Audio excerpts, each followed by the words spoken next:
اعوذ باللہ من الشیطان الرجیم بسم اللہ الرحمن الرحیم۔ ایک بھائی نے سوال کیا تھا دبئی سے کہ صوفی کسے کہتے ہیں؟ کیا ہر بارش آدمی کو صوفی ہم کہہ سکتے ہیں؟ تو اس کے جواب میں عرض کرتا ہوں کہ صوفی اور تصوف یہ دونوں ایک ہی لفظ ہیں۔ صوفی کون ہے؟ صوفی کس کو کہا جانا چاہیے؟ اس میں صوفی صفا سے مشتق ہے۔ صوفی اہل صفا سے ہوتے ہیں۔ حضرت ممشاد علوی دینوی رحمۃ اللہ علیہ فرماتے ہیں کہ بیکار چیزوں کو ترک کرنا تصوف ہے۔ حضرت ابو علی احمد بن محمد رود باری رحمۃ اللہ علیہ فرماتے ہیں کہ اون کا لباس پہننا اور نفس پر جفا کرنا اور دنیا کو ترک کرنا اور سنت کی پیروی کرنا تصوف ہے۔ حضرت سہل بن عبداللہ تستری رحمۃ اللہ علیہ فرماتے ہیں کہ کم کھانا، خلق سے بھاگنا اور خالق کی عبادت کرنا تصوف ہے، یعنی کہ صوفی کی یہ نشانی ہے۔ حضرت ابو سفیان درانی رحمۃ اللہ علیہ فرماتے ہیں کہ تصوف اس کو کہتے ہیں کہ تمام تکالیف کو من جانب اللہ سمجھ کر صبر کرے۔ سبحان اللہ! صبر کی کتنی تلقین ہے قرآن مجید میں بھی اور احادیث مبارکہ میں بھی۔ اور ما سوائے اللہ کو ترک کر دے، کہ اللہ کے ترک کرنے کے سوا سب کو ترک کر دے۔ حضرت ذوالنون مصری رحمۃ اللہ علیہ فرماتے ہیں صوفی وہ ہے جو نصیحت ایسی کرے جس پر خود عمل ہو چکا ہو۔ اور یہ بھی فرماتے ہیں کہ صوفی وہ ہے جس نے تمام چیزوں کو ترک کر کے اللہ تعالیٰ کو اختیار کر لیا ہو اور اللہ اسے دوست رکھتا ہو، اس کو کیا بولتے ہیں؟ صوفی۔ حضرت بشرحانی رحمۃ اللہ علیہ فرماتے ہیں جو شخص اللہ کے ساتھ دل صاف رکھے اس کو صوفی کہتے ہیں۔ صوفی اہل صفا سے ہیں۔ اہل صفا کون ہیں وہ بھی میں آپ کو تفصیلاً بتا۔ اہل علم لوگ فرماتے ہیں کہ صوفی وہ ہے جس میں اصحاب صفا والی صفات ہوں، ان کے پیروی کرتا ہو، ان کے کاموں پر عمل کرتا ہو، ان جیسی جس میں صفات ہوں گی وہ صوفی ہوگا۔ تو میں سب سے پہلے آپ کو ان کی صفات بتاتا ہوں، اس کے بعد پھر میں آپ کو صوفیہ کرام کی تمام جو بزرگان دین نے ان کے بارے میں فرمایا ہے کہ ان میں یہ صفات ہونی چاہیے وہ بھی بتاؤں گا۔ تو آئیے میں آپ کو بتاتا ہوں کہ اصحاب صفا کون تھے۔ اصحاب صفا ایک وہ جماعت تھی جو حضور سرور کائنات صلی اللہ علیہ وآلہ وسلم کی خدمت میں ہمیشہ رہا کرتی تھی۔ یہ لوگ قریب 70 یا 80 کے تھے، کم و بیش ہوتے رہتے تھے، علم دین حاصل کیا کرتے تھے، اخلاق حسنہ اخذ کرتے تھے، مشکوات نبوت سے اقتباسات انوار کرتے تھے، دنیا سے بے تعلق تھے، مفلس و نادار تھے، نہ گھر رکھتے تھے نہ در رکھتے تھے، مسجد نبوی کے باہر ایک سایہ دار چبوترا پر قائم رکھتے تھے، فکر و فاقہ پر کانیا رہتے، متوکلانہ زندگی۔ امیر ترین لوگ ان کی خدمت کیا کرتے تھے۔ یہ تھے اصحاب صفا۔ ان جیسی صفات اگر جس شخص میں پائی جاتی ہیں ان کو صوفی کہا جا سکتا ہے۔ وہ تصوف میں ہوتا ہے، وہ ضرور صوفی ہوتا ہے۔ تو اب میں بتاتا ہوں آپ کو مزید بزرگان دین صوفیہ کرام کے بارے میں کیا فرماتے ہیں۔ حضرت ابو محمد مرتش رحمۃ اللہ علیہ فرماتے ہیں حسن خلق تصوف ہے۔ حضرت معروف کرکھی رحمۃ اللہ علیہ فرماتے ہیں حقائق کا اعتبار اور دقائق کا بیان کرنا اور خلق سے نا امید ہونا تصوف ہے۔ حضرت ابو بکر شبلی رحمۃ اللہ علیہ فرماتے ہیں درگاہ الہی میں بیگم زندگی بسر کرنا تصوف ہے۔ حضرت جنید بغدادی رحمۃ اللہ علیہ فرماتے ہیں تصوف مشتق ہے اجتفا سے، جو برگزیدہ ہوا وہی صوفی ہوا۔ اور دوسرے موقع پر فرماتے ہیں صوفی وہ ہے جو خلعت ابراہیم علیہ السلام اور تسلیم اسماعیل علیہ السلام اور غم و اندوہ داؤد علیہ السلام اور صبر ایوب علیہ السلام اور شوق موسیٰ علیہ السلام اور اخلاص حضرت محمد صلی اللہ علیہ وآلہ وسلم علیہ السلام حاصل فرماتے ہیں۔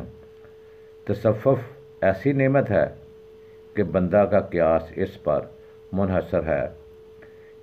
اس کی حقیقت نعمت حق اور رحمت نعمت خلق ہے۔ ایک اور موقع پر فرماتے ہیں کہ ما سوائے اللہ کو ترک کرنا اور خود کو فنا کر دینا تصوف ہے۔ صوفیوں کے دلوں کی صفائی کی وجہ سے انہیں صوفی کہا جاتا ہے۔ حضرت بشر بن حارث رحمۃ اللہ علیہ فرماتے ہیں صوفی وہ ہوتا ہے جس کا دل اللہ کے لیے ہر کوتاہی سے پاک ہو۔ بعض صوفیہ فرماتے ہیں صوفی وہ ہوتا ہے جسے اصحاب صفا والی خوبیاں حاصل ہوں۔ محبوب سبحانی، قطب ربانی، قندیل نورانی، شباز لامکانی، غوث سمدانی، غوث العظم شیخ عبد القادر جیلانی رحمۃ اللہ علیہ لفظ تصوف کی توضیح کرتے ہوئے فرماتے ہیں تصوف میں تیز سے مراد توبہ ہے۔ اس کی دو قسمیں ہیں، توبہ ظاہری، توبہ باطنی۔ توبہ ظاہری یہ ہے کہ انسان قولاً اور فعلاً اپنے تمام اعضائے ظاہری کو گناہوں اور برائیوں سے ہٹا کر اطاعت کی راہ اختیار کرے، نیز خلاف شریعت اعمال سے توبہ کرے، اللہ تعالیٰ کے احکام کے مطابق عمل کرے، یہ توبہ ظاہری ہے۔ کہ توبہ باطنی یہ ہے کہ انسان اپنے دل کو علائشوں سے پاک رکھے اور شریعت کے موافق اعمال صالحہ کی طرف رجوع کرے، پھر جب برائی نیکی سے بدل جائے تو طے کا مقام مکمل ہو گیا، یعنی اس کا کامل توبہ نصیب ہو گئی۔ یہ ہے فرمانے ہے غوث اعظم رحمۃ اللہ علیہ کا۔ تصوف کی راہ پہ چلنا ہی سلوک کی راہ پر چلنا ہے، جس کا مقصد قرب الہی حاصل کرنا ہوتا ہے۔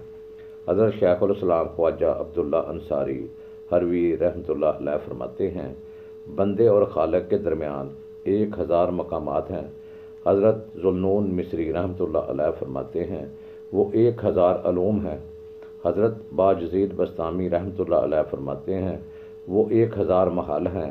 حضرت ابو بکر قطانی رحمۃ اللہ علیہ فرماتے ہیں وہ 1000 محال ہیں، اور یہ 1000 مقامات ایسی منازل ہیں کہ اہل سلوک اس پر گامزن ہوتے ہیں، یہاں تک کہ طالبان حق کو ان مقامات سے درجہ بدرجہ گزارتے ہیں اور انسان بلاخر حق تعالیٰ کی بارگاہ میں مقرب ہو جاتا ہے۔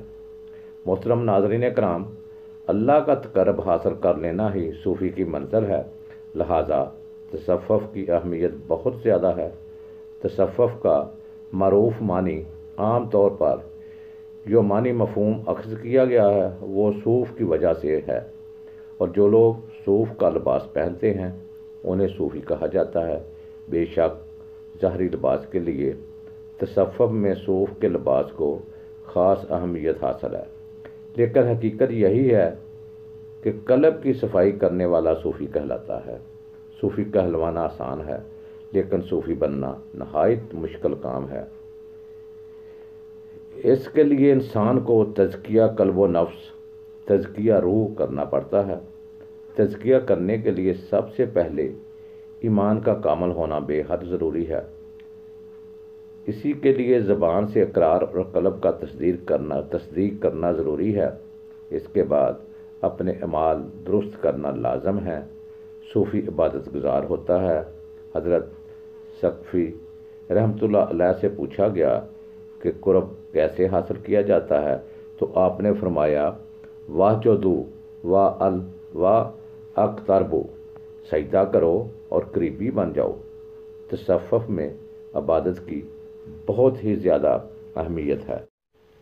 تو میرے پیارے محبوب حضرت محمد صلی اللہ علیہ وسلم، میرے پیارے مرشد حضرت محمد صلی اللہ علیہ وسلم میرے پیارے رہبر حضرت محمد صلی اللہ علیہ وسلم، میرے پیارے رہنما حضرت محمد صلی اللہ علیہ وسلم، میرے پیارے ہادی حضرت محمد صلی اللہ علیہ وسلم ارشاد فرماتے ہیں کہ جب میں جنت میں گیا تو حضرت بلال رضی اللہ تعالیٰ عنہ کے چلنے کی آواز سنی، اور جب میں واپس تشریف لا کر بلال رضی اللہ تعالیٰ عنہ سے پوچھا کہ اے بلال تو کون سا وظیفہ کرتا ہے، تو حضرت بلال رضی اللہ تعالیٰ عنہ نے عرض کی یا رسول اللہ صلی اللہ علیہ وآلہ وسلم نوافل ادا کرتا ہوں، خصوصاً جب بھی وضو کرتا ہوں تو 2 نفل ادا کر لیتا ہوں۔ چنانچہ نوافل اذکار اور عبادات کے ذریعے یہ مقام حاصل کیا جا سکتا ہے۔ حضرت علی بن عثمان حجویری رحمۃ اللہ علیہ المعروف داتا گنج بخش رحمۃ اللہ علیہ اپنی مشہور و معروف تصنیف کشف المجوب میں تحریر فرماتے ہیں کہ اہل تصوف کی 3 اقسام ہیں۔ اقسام صوفیہ 3 ہیں، یعنی کہ صوفی کی 3 قسمیں ہیں۔ نمبر 1 ہے صوفی، نمبر 2 ہے متصوف، نمبر 3 ہے متصوف۔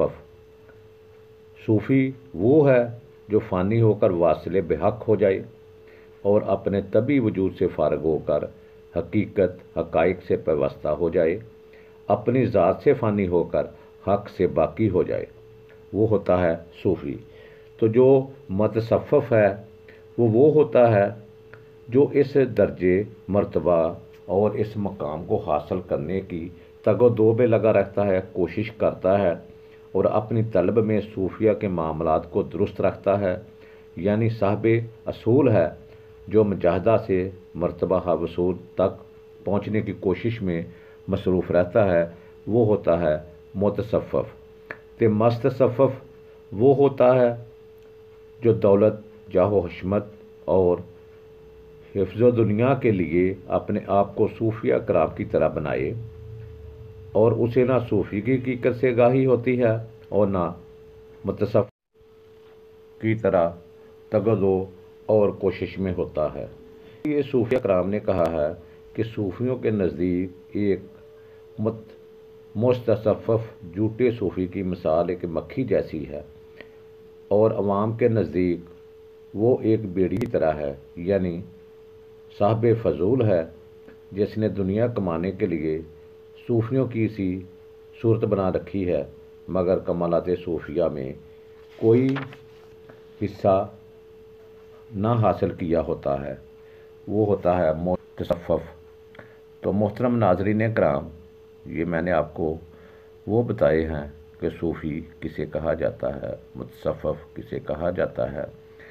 تو اس کے ساتھ ہی میری گزارش ہے، میری دعا ہے اللہ رب العزت ہم سب کو متصوف سے بچا اور ہمیں صوفیانہ اور